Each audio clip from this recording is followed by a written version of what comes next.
¿Qué tal, amigas y amigos del Invite? Estamos una vez más en la tierra buena para el Día del Señor. Agradecemos pues a todos los que nos han comentado, porque el último de Marta y María tuvo mucho éxito. Tuvo mucho éxito, estuvo muy bien recibido, gracias. Sí, y las preguntas que nos hicieron y pues los comentarios, mil gracias, mil gracias. Muchas gracias. Pues ahora seguimos con la lectura, como ya sabemos, de San Lucas en este ciclo C. Y hoy vamos a considerar el Padre Nuestro, Miguel. Sí. Que es es la oración del Señor, como la llamamos, es la oración dominical por excelencia. Y bueno, en el contexto de Lucas, pues está como armado todo en función de, me parece a mí, dos temas. La oración, ¿no? Jesús es presentado frecuentemente haciendo oración, ¿no? Es un hombre de oración. Y por otro lado, me parece que pues da cuenta de una visión novedosa de Dios. No solamente como Padre en el sentido en que, pues ya en los textos del Antiguo Testamento se usaba, ¿no? Ya también se decía Padre, Padre Nuestro, sino en una afectuosidad también muy cercana, ¿no? Es como papá querido, como papito, ¿no? Y entonces la indicación del maestro pues va en el sentido de poder reconocer en Dios un Padre afectuoso, lleno de ternura, lo veremos adelante en el Hijo Pródigo, ¿no? Lleno de una inmensa ternura y de un gran afecto. Y a la vez esta cercanía, pero a mí me llama mucho la atención que dice, cuando oren ustedes, oren así. Es decir, una distinción entre la relación que Él tiene con Dios Padre a la relación que nosotros podemos tener. Sí, claro, porque además los evangelios dan cuenta de que era que estaba en constante oración, que pasaba las noches en oración, y pues en realidad no podemos como saber a ciencia cierta como los contenidos de esta relación, ¿no? Podemos intuir esta unidad, esta profundidad íntima, ¿no? De la que da cuenta en el discurso del adiós en San Juan. Pero pues ahí es como entre él y su padre, ¿no? Entre él y el padre. Era una relación seguramente distinta de la que podemos aspirar nosotros. Y sobre todo el compartir con él la filiación por adopción, que nos hace tener una similitud, no igualdad, porque el Hijo único va a ser siempre el Hijo único, pero una similitud de la relación que tiene él con su Padre, nos la pasa como herencia a nosotros. Claro, por eso ya después decimos que es una filiación por adopción, ¿no? Somos como hijos adoptivos, en el sentido de que Jesús nos ha asimilado, nos ha hecho partícipes de esta relación filial. Bien, pues si les parece, escuchamos el texto. Pues el capítulo 11, el del 1 al 13, y dice, un día Jesús estaba orando, cuando terminó, uno de sus discípulos le dijo, Señor, enséñanos a orar, como Juan enseñó a sus discípulos. Entonces Jesús le dijo, cuando oren, digan, Padre, santificado sea tu nombre, venga tu reino. Danos hoy nuestro pan de cada día, y perdona nuestras ofensas, puesto que también nosotros perdonamos a todos los que nos ofenden. No nos dejes caer en la tentación. También les dijo, supongan que alguno de ustedes tienen un amigo que viene a medianoche a decirle, préstame, por favor, 3 panes, pues un amigo mío ha venido de viaje y no tengo nada que ofrecerle. Pero él le responde desde dentro, no me molestes, no puedo levantarme a dártelos, porque la puerta ya está cerrada y mis hijos y yo estamos acostados. Si el otro sigue tocando, yo les aseguro que, aunque no se levante a dárselos por ser su amigo, sin embargo, por su molestia e insistencia, sí se levantará y le dará cuanto necesite. Así también les digo a ustedes, pidan y se les dará, busquen y encontrarán, toquen y se les abrirá, porque el que pide, recibe, el que busca, encuentra, y al que toca, se le abre. ¿Habrá entre ustedes algún padre que cuando su hijo le pida pescado, le dé una víbora? ¿O cuando le pida huevo, le dé un alacrán? Pues si ustedes sé que son malos, saben dar cosas buenas a sus hijos, cuanto más el Padre Celestial dará el Espíritu Santo a quienes se lo pidan. Y fíjate, creo que es importante decir que se aprende a orar, ¿no? No es como una cosa automática y muy frecuentemente también decimos que no son rezos. Se puede orar también con los rezos, ¿no? Hay una posibilidad. Pero bueno, los maestros de espiritualidad, pues hablan más bien de un diálogo, ¿no? De un diálogo. Teresa de Ávila decía, pues como un diálogo amoroso con quien sé que me ama, ¿no? Con quien sé que me escucha. Y entonces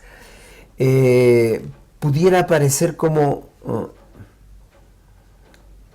extraño que de repente tengamos que aprender, ¿no? A hablar con Dios. Y la verdad es que creo que tiene su importancia subrayarlo, porque luego nos quedamos como en la orillita. En las experiencias de vida cristiana muchas veces se quedan como muy en la orillita, sin una posibilidad de entrar más en un ámbito de intimidad profunda, constante, que me permita a mí también ir avanzando en la vida espiritual, ¿no? Y entonces es de entrada una realidad que se aprende. Sí. Necesitamos aprenderla. Y decíamos hace un momento que veíamos a Jesús en constante oración en los evangelios. Y bueno, pues de acuerdo a ese modelo, porque a veces nosotros pudiéramos caer en la tentación de entender la oración como un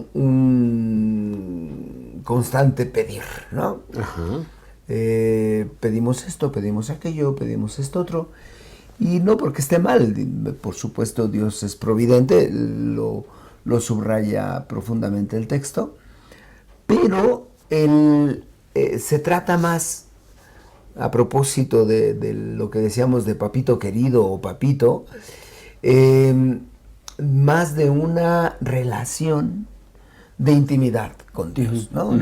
No un Dios lejano, un Dios terrible, un Dios indiferente o vengador, sino un padre profundamente amoroso con sus hijos, ¿no? Y entonces, sin duda es como entre lo que Jesús viene diciendo, es como el núcleo, ¿no? Hay un Dios que no está indiferente, que no anda ocupado en quién sabe qué cosas, un Dios al que le importas y que quiere tu bien, ¿no? Sí. Acerca de la petición, me llama mucho la atención, en el Evangelio de Lucas agrega una frase al final, que cuanto más el Padre Celestial dará el Espíritu Santo a quien se lo pida. Entonces, la petición explícitamente cristiana no es la lista del mercado. No es la lista del mercado. No es dame trabajo, dame salud, dame comida, dame coche, dame escuela para los niños, sino específicamente la petición del Espíritu Santo. Porque si nosotros tenemos el Espíritu Santo, tenemos todo. El resto, ajá. El resto es consecuencia de la inhabitación del Espíritu Santo. Es decir, como lo decíamos en Pentecostés, si nosotros tenemos la sabiduría, sabremos por dónde avanzar en la vida, y si tenemos la fuerza para hacerlo, tendremos la fuerza para realizar nuestra vida a la luz del Espíritu Santo. Y entonces la diferencia que yo encuentro radical de la oración pagana a la oración cristiana es que la oración cristiana está pidiendo insistentemente el Espíritu Santo. Sí. Y entonces tenemos esta promesa: al que toca, se le abre. Al que busca, encuentra. Al que pide, se le da. Si ustedes que son malos saben dar cosas buenas a sus hijos, cuanto más el Padre Celestial dará el Espíritu Santo a quienes se los pidan. Y esto para mí es un punto de quiebre, ¿no? Cuando yo oro, pues te puedo revelar y les puedo revelar que yo no pido muchas cosas, ¿no? Hace mucho tiempo que dejé de pedir. Si me piden, pide por un enfermo, yo pido el Espíritu Santo para el enfermo. Sí. Si me piden, ora por esta necesidad, ¿no?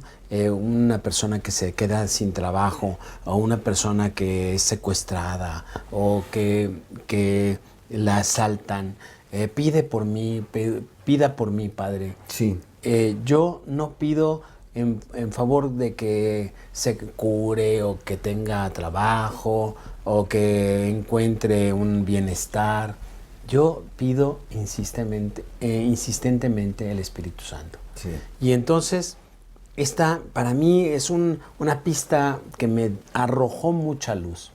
Porque de todo lo que yo encuentro en los místicos, citabas a Santa Teresa, la oración es estar muchas veces a solas con quien sabemos nos ama. Es decir, no hay que pedirle nada. Y luego el Evangelio nos dice que hay que pedirle, pero pedirle el Espíritu Santo. El Espíritu Santo, eso le da toda la caracterización a la oración, ¿no? Sí. Por eso remata así. Ajá. Y fíjate que creo que es muy, muy, muy importante, porque cuando nosotros caemos en esta lógica de la petición, déjame decirlo así, a buen mercado, ¿no? Como este constante, como ciertas devociones de algunos santos. ¿Para qué sirve este santo? San Blas, para la garganta. Santa Lucía, para los ojos. Y así, ¿no? Los vamos especializando, ¿no? San Charbel. Y la cuestión es que es una especie de paganismo mágico disfrazado de cristianismo, porque alguien una vez me decía, ¿cómo? Ahí dice que le puedes pedir todo y te lo va a dar. Yo le pido sacarme la lotería, hasta el billete compro, ¿no? Sí. Y no me lo sacó. Porque dice en otra cita, todo lo que pidan en mi nombre se les concederá. Ajá. Pero el asunto aquí es cómo pedir en el nombre de Cristo. No es una frase, yo te pido en el nombre de Cristo. No es una frase. No es como una fórmula mágica, como un sortilegio, como una abracadabra. Pedir en el nombre de Cristo significa pedir en los intereses de Cristo. Pedir en la voluntad de Cristo, que no es que te saques la lotería, no. Que no es que pues se te paguen las deudas, ¿no? No es que pues por arte de magia la tarjeta de crédito te aparezca en ceros. No son esas cosas. pedir en el nombre de Cristo es pedir en la voluntad de Cristo, en el plan de Cristo, en la alineación de Cristo, pedir en los intereses del reino. Uh-huh. Por eso el Padre Nuestro dice, después de Padre, ahorita no el Evangelio de Lucas no agrega el nuestro, nosotros agregamos por el Evangelio de Mateo. Sí. Padre, santificado sea tu nombre. Es decir, el nombre del Padre, que es Jesús, sea santificado, es decir, puesto aparte, puesto a consideración aparte, porque es un nombre sagrado. Es un nombre que, a pesar de que tiene toda la cercanía del mundo, tiene una separación, no es un nombre cualquiera. Y entonces dice, venga tu reino. Venga tu reino. Eso es pedir en el nombre de Jesús. Y esa es la petición, ¿no? Así es. Porque es que el Espíritu Santo se manifieste en mí y en la comunidad, ¿no? El reino de Dios es justicia, paz y gozo en el Espíritu Santo. Entonces, el reinado de Cristo, que se da por la moción del Espíritu Santo en el corazón del hombre, que se hace una petición desgarradora de la comunidad cristiana. Sí. Venga tu reino, ven a reinar en mi vida y en la vida de la comunidad, ¿no? Y que es el grito constante de la comunidad orante en la Eucaristía, ¿no? Anunciamos tu muerte, proclamamos tu resurrección. Ven, Señor Jesús.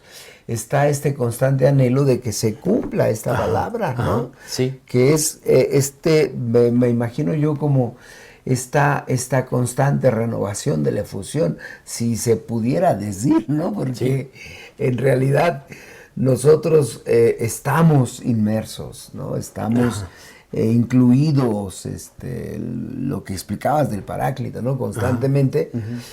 Quizá lo que en la petición lo que se juega es cómo tomamos conciencia. Cómo tomamos conciencia, cómo se ejerce esto que ya Dios me dio. ¿Cómo dejo que Dios ejerza su acción? Porque Dios está permanentemente ejerciendo su acción, pero nosotros tenemos que ser dóciles a la acción. Entonces, permitirle, vamos a decirlo así, permitirle que su acción penetre nuestra realidad. Sí. Yo, el Padre Nuestro, bueno, no yo, los expertos dicen que el Padre Nuestro es una serie de frases que dijo Jesús o enseñó Jesús a orar a sus discípulos, que los discípulos condensaron en una oración. La oración del Padre Nuestro son frases. Sí. Venga a tu reino. Con eso te quedas. Son como peticiones, ¿no? Sí, Padre Nuestro. Santificado sea tu nombre. Sí. Danos hoy nuestro pan de cada día. Son exclamaciones de oración de la intimidad que nosotros podemos tener con Dios, que nos hacen tomar conciencia de esta relación y exclamar en petición del Espíritu Santo. Dice, santificado sea tu nombre, venga tu reino. Danos hoy nuestro pan de cada día y danos hoy nuestro pan de cada día.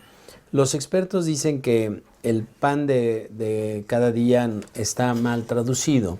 Sería, danos hoy el pan de mañana. El pan de mañana. Y no se refiere al bolillo, al pan Bimbo. Se refiere a la vida eterna. Se refiere gol, ¿no? Gol.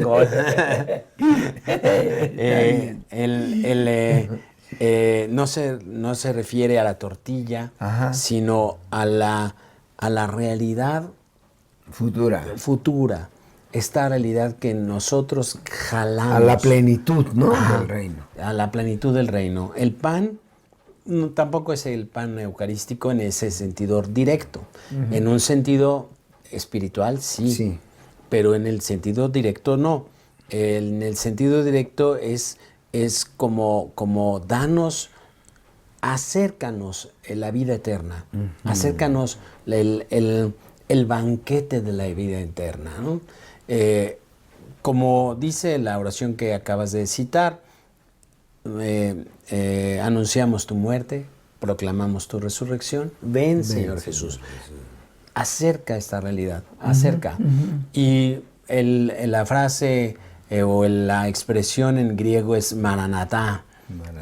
Ven, Señor Jesús. Ven, Señor Jesús. Y también se puede pronunciar de otra forma, Maranatá, que significa el Señor está viniendo. Entonces, el darnos hoy nuestro pan del mañana significa el Señor está viniendo, está dándonos ahora la vida eterna. Sí. Que podríamos decir que vamos a disfrutar en plenitud el día de mañana. Claro. Y perdona nuestras ofensas, puesto que nosotros perdonamos a todos los que nos ofenden. La ofensa se traduce también como la deuda, ¿no? Perdona nuestras deudas, como también nosotros perdonamos a nuestros deudores. Se aproxima mucho más el Evangelio que dice que un rey perdonó la deuda de su administrador y que salió el administrador a cobrarle la deuda un poquito más pequeña o mucho más pequeña. Con las mismas palabras. Perdóname y te lo pagaré. Tenme paciencia y te lo pagaré todo. Y el rey se entera que esta persona, habiéndole perdonado la deuda, va a exigirle el pago o la recompensa a la otra persona hasta el punto de estrangularlo, y se enoja mucho y lo castiga y lo vende. Le dice al verdugo, al carcelero, ponlo en la cárcel hasta que te lo pague todo. Es decir, yo entiendo esto como que el perdón de Dios nunca lo podemos entender si no lo practicamos y si no lo pasamos a otros. Es como me parece a mí siempre como el amor, que es en doble sentido, es de qué manera yo estoy abierto al amor para dar amor si no recibo plenamente, porque yo creo que sí se juega mucho la incapacidad de recibir, por ejemplo, aquí la condonación de la deuda o el perdón de la ofensa, ¿no? Yo me lo explico así, que el amor de Dios es profundamente interesado. El perdón de Dios es profundamente interesado. No es un perdón desinteresado. Es un perdón que nosotros recibimos, pero con el requisito de hacerlo pasar a otros. Como te decía en alguna ocasión, para mí el amor no es desinteresado, no es incondicional en el sentido estricto de la palabra. El amor de Dios es incondicional en un principio, pero condicionado para que nosotros aprendamos a amar. Porque solo aprendiendo a amar es que recibimos el amor. El amor y el perdón es así. Es así. Es así, en este doble sentido. Si no aprendemos, nos exentamos. No lo disfrutamos. Si no aprendemos a amar, no aprendemos a disfrutar el amor de Dios. Sí, porque en la cita que hacías es casi como que no el que perdonó el Señor no valora, no entiende la magnificencia, la misericordia, el exceso, ¿no? de gratuidad, de amor. Y entonces, por eso va y le exige al otro. Por eso en la oración del Padre Nuestro parece condicionado el perdón de Dios. Pareciera, ¿no? Pero en realidad no. Perdona nuestras ofensas como nosotros perdonamos a los... Bueno, la fuente es nuestro perdón. No, la fuente es el perdón de Dios. Pero tiene que pasar a otros. Es como decíamos a propósito de quién es el modelo del amor, ¿no? Sí. Es Jesús, no es yo, ¿no? Es como me amo a mí, entonces puedo amarte a ti, ¿no? Pobre de ti. Sí, bueno, y viceversa sería aún peor. Y entonces, el modelo, el parámetro del amor es Jesús. La experiencia. Y el parámetro del perdón es también Dios. Y por eso es tan importante la experiencia del amor. Y fíjate que ahí, bueno, en algún momento hablaremos del proceso del perdón, porque nosotros nos hacemos bolas, ¿no? Pero ¿cómo se le ocurrió a Dios que había que perdonar, ¿no? Sí, sí. Pero entendiendo la lógica desde la que anuncia Jesús, pues es un proceso liberador. Sí, profundamente liberador sanador, y sanador, ¿no? Y lo recomendamos mucho y siempre tenemos que estar haciendo el esfuerzo, haciéndolo, el ejercicio. Porque de otra manera te encadena, te limita, te enferma, te desgasta. Te pudre la vida. Te pudre la vida. Y entonces institucionalizas el mal una vez recibido, real o ficticio, porque a veces nos lo inventamos, real o ficticio, y ahí estás, institucionándolo, lo vas ahí magnificando, celebrando, alimentando. Terrible, terrible. Y entonces, bueno. Y la otra... No nos dejes caer en la tentación. ¿Qué me dices de eso? Pues, según leí yo, aquí se refiere, pues no a la banalización de, por ahí pasó la vecina y me hice, ¿no? Sino en la tentación de dejar de confiar en Dios. Sí. Y de poner mis confianzas en lo que sea, ¿no? En el amuleto, en el abracadabra, en las palancas, en las amistades, porque eso no te sostiene, ¿no? Porque fíjate, todo el resto de esta sección del Evangelio, pues tiene que ver con un Dios que es profundamente generoso, comprometido contigo. Pone el ejemplo del vecino infame que vaya a despertarte, ¿no? Molón, ¿no? El vecino molón que ahí va. Y nos recomienda que seamos molones a Dios. Y dice, bueno, ese se levantó y dijo, ya, para que no me esté jorobando, pues ya levantó a toda la familia, ¿no? Porque había que, pues se acostaban así, ¿no? Entonces era levantar a medio mundo para poder abrir. Y entonces nos recomienda ser molones, ¿no? Sí.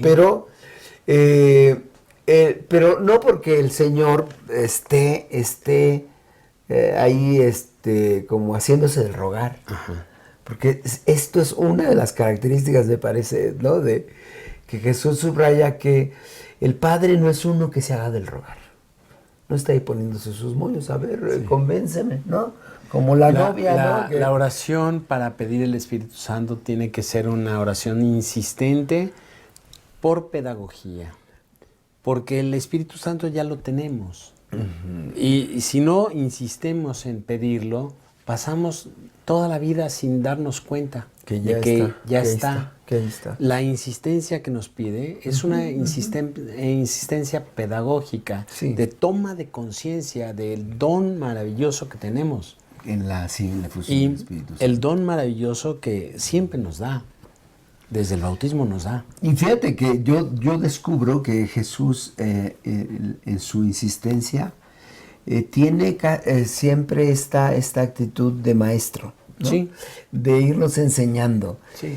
Y la verdad es que ahí necesitamos, yo creo que esta es una de las características importantísimas de este texto, cómo podemos confiarnos. Si ustedes que son malos, ¿no?, les dan cosas buenas a los hijos, con cuánta mayor razón el Padre. Es decir, no hay modo.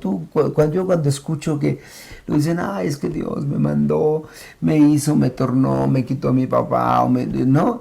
Es como pensar en un ser tan perverso que se va gozando, malévolo, a ver cuánto más te puede hacer sufrir, ¿no? Sí. Y yo creo que muchas de las cosas que luego nos pasan en la vida es porque no logramos abandonarnos en las manos de este Dios que es un papá. La tentación a la que no pedimos que no nos deje caer es precisamente esta distorsión de Dios, ¿no? Del Padre. Pensar que Dios es un idolito que nos está haciendo la vida imposible y que nosotros tenemos que agradarlo y tenemos que darle cosas para que nos bendiga. Híjole. Como los dioses paganos, ¿no? Cómo los burlas, cómo los sujetas, cómo haces que hagan tu voluntad, ¿no? No, la voluntad nuestra es muy pequeñita, ¿no? Es a veces muy distorsionada. Tendremos que hacer un capítulo de puntos para dar razón de nuestra fe sobre la voluntad de Dios. Sí. Porque es muy importante para nuestra fe el entender cuál es la voluntad de Dios. Que no es para nosotros resignación, no es sufrimiento, dolor, sacrificio. En este valle de lágrimas, ¿no? Pero esa es la lógica, en la que tantas veces se ha transmitido la fe y se vive. Pues ¿no? Es la teología de la abuelita. De la abuelita, porque tú ves que muchas de las expresiones devocionales tienen que ver con cómo burlo a Dios para que haga mi voluntad. Sí. ¿No? El listoncito, el agua bendita, el amuletito, la bendición, la veladora, es decir, una serie de artimañas. Ya nos dieron la bendición en la misa y la pedimos otra vez. Sí, y póngame su manita, padre, póngame su manita. Bendízcame, padre. Bueno, es que... ¿Qué acabo de hacer? Yo muchas veces les digo, ¿qué acabo de hacer? Pero a veces... No, ¿qué acabo de hacer? Ya te di la bendición, Pero bueno, digo, es como... Esa sí vale. Esa la que les di, sí vale. Sí vale. Eso está muy bien. Pues ahí está. Es una invitación enorme. Hay que repetirlo, hay que gustarlo, hay que tomar conciencia de lo que vamos diciendo en el Padre Nuestro. Y creo, sobre todo, esta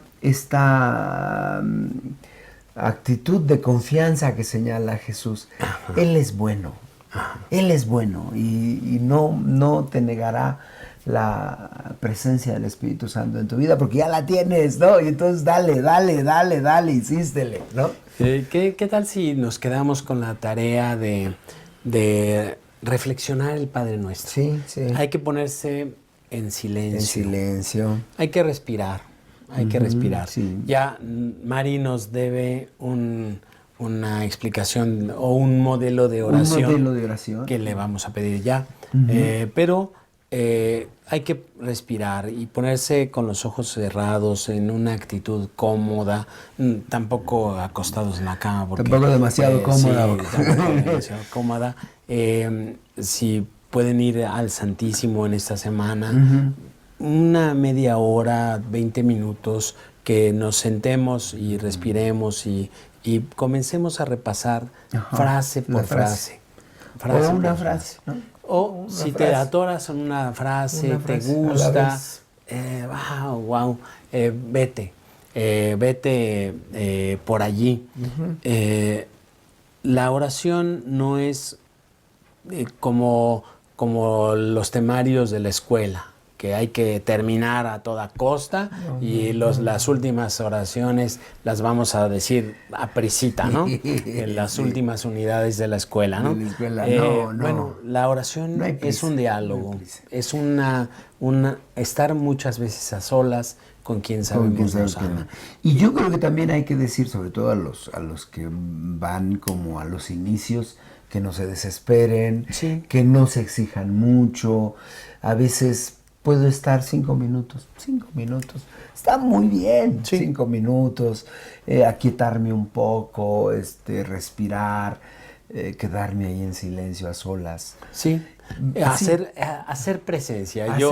Yo cuando me siento muy distraído en mi oración, cuando estoy pensando en muchas cosas y que tengo que estar en laudes o en la misa o en la hora santa o en qué sé yo, lo primero que me doy cuenta es que estoy distraído y trato de hacer presencia. Sí. Es decir, darme cuenta que Jesús está. Que está, ¿no?